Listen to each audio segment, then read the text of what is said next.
അതുപോലെ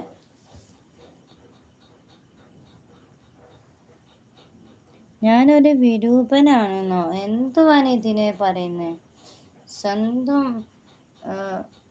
സ്വന്തം മനസാക്ഷിയെ ഒരു ഇതായി ചെയ്തതല്ലേ ഇപ്പം അത്. അങ്ങനെയൊന്നും പറയരുത്.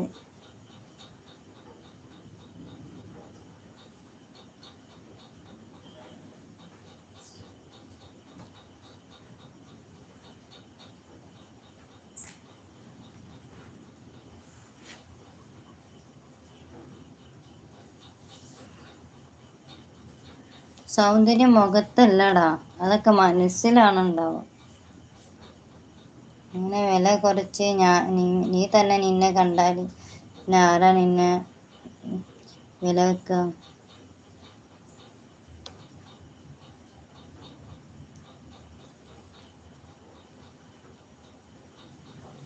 ഇത് യാഥാർത്ഥ്യം പറഞ്ഞതാണ്.